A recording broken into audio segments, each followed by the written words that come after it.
Hi, everybody. Welcome to WCA Extra. This is our live guest streaming show. Kicking off a few minutes late today, but wanted to get Cam Smith on the horn, just talking about Governor Scott's plan for the future of Vermont's education. You were at the presser yesterday. Kind of just walk me through some of those big talking points as far as what he wants to get done. Now, we're almost nearly halfway through the session. Yeah, halfway through the session. Come next Friday is crossover day, so.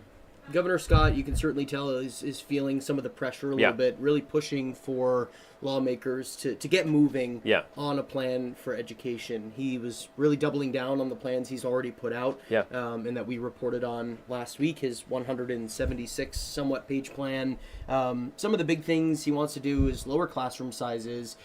He also wants to take school meals and take $17 million from that as well. And then there's also a side portion of money, $77 million in one-time funding to buy down some property taxes. So there's a lot of stuff in there, and I encourage folks that have not seen that plan or have not seen any of our previous coverage to definitely check that out. A lot of good information and a lot of things that folks should know, especially as we just get out of town meeting day with a lot of towns passing budgets. And I do think that is one of the key things I want to address there too, is that we had compared to last year, a lot more schools and communities passing their budgets, but the governor's really saying, hey, let's not take our foot off the gas here and let's get a lot more done. And the same thing said with the Education Secretary, which really wants to work across the aisle. Yeah, the big thing, get things done there. The big thing, too, that I failed to say in the beginning is the number of districts as well is really a big sticking point. The number, I think, will fluctuate a little bit. We've got 119. From 119 now, the governor's proposal brings it down to 5 large districts, which could ultimately mean the closure of small schools in Vermont. That remains to be seen. We'll see how many districts they end up going with. But right now, the governor, his plan calls for 5. Yeah, absolutely. Well, this might seem like an information, overload here. So we can just play this here and see some of your reporting from yesterday. And again, about now the halfway point. So. We'll take that look at that. Maybe not. Yes, we will. The governor's sweeping plan, unveiled last week, would consolidate school districts from the current 119 to just 5 large districts. He also wants to set minimums on classroom sizes, which will likely trigger the closing of small schools. And he wants to throw out the current funding formula and allocate funding on a per-pupil basis. So far, lawmakers have not released their own plan, and time is ticking on the legislative session. We need everyone to come to the table with their concrete and specific ideas and to be open to compromise. As the governor has said, there is something in this proposal for everyone to like and everyone to hate. This comes after more than 90% of districts throughout the state passed their school budgets on town meeting day, total spending that will raise property taxes an average of 6%. While Vermonters wait for big reform plans, Governor Scott wants the legislature to buy down that property tax by pumping $77 million in other revenues into the education fund and saving $17 million by ending free school meals for families who can afford to feed their own kids. I can read the room. It seems as though they're fairly dug in on that. So I look forward to their proposals to come up with $17 million worth of cuts in some other area. I'm not advocating and will not raise any taxes to fill that gap.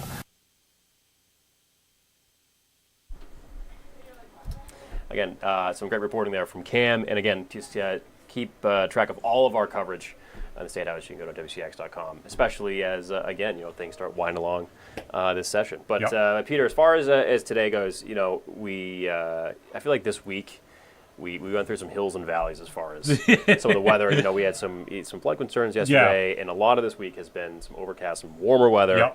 What's the weekend have in store here? Yeah, the weekend not looking too bad. It's kind of a little bit of both. Hills and valleys, if you will. Ups and downs. Wanted to show you what we're dealing with right now on satellite and radar. Got a few clouds out there, even a few leftover snow showers out across portions of the Northeast Kingdom. Wanted to show you our Skywatch 3 camera from Derby right now. Seeing some of those snow showers. You can see a little bit of a coating of snow there in the parking lot of sticks and stuff. Also bring you outside towards Newport. You can see some snowflakes still actively flying. Doesn't look like a whole lot of accumulation, but you can see a little bit of a fresh accumulation on some of those cars parked out there. 21 degrees right now in Newport. Winds out of the north and west between 10 and 20 miles per hour.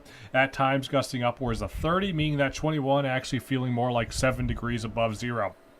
Most of us starting off the day temperature-wise in the 20s and a few lower 30s off to the south, but then you take into account those wind chills. A lot of us talking single digits and teens out there, and there's really not a whole lot of relief on that front here really for the rest of the day today.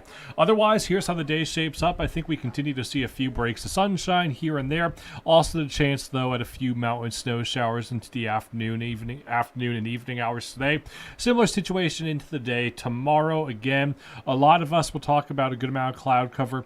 There still is the chance at a few mountain snow showers from time to time, but a lot of dry time for most of us here for your day on Saturday.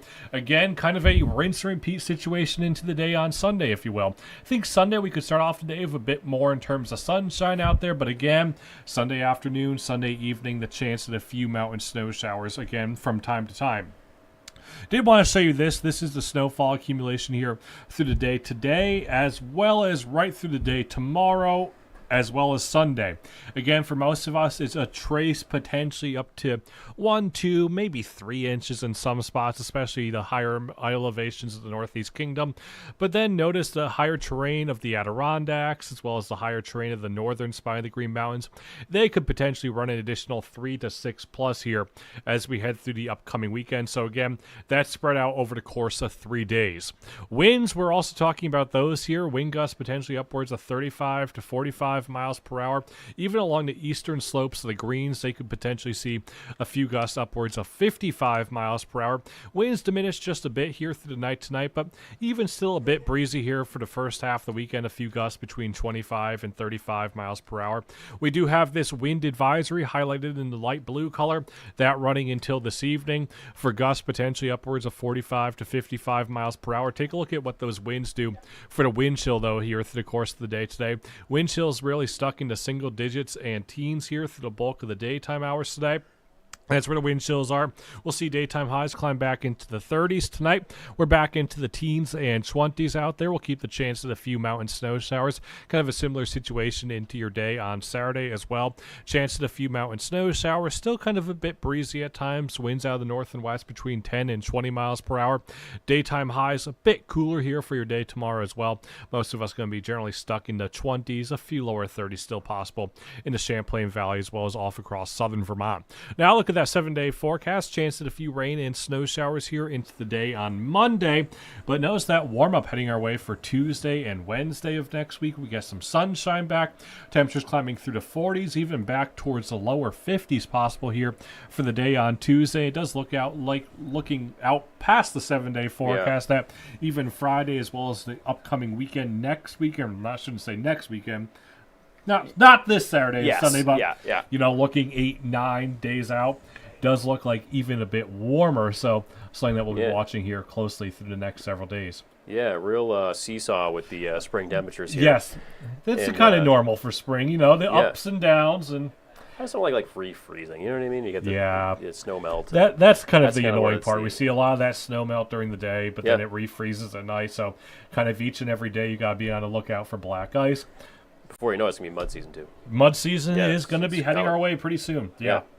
Anyway, a lot to look out for, but there's some warmer days ahead of us, too. I look forward to that. Yeah. Yeah, Peter, thank you. Thank you guys for watching WCAX Extra. Of course, you can see Peter and I just a little bit at the Channel 3 News at noon, all of our evening shows, and content online.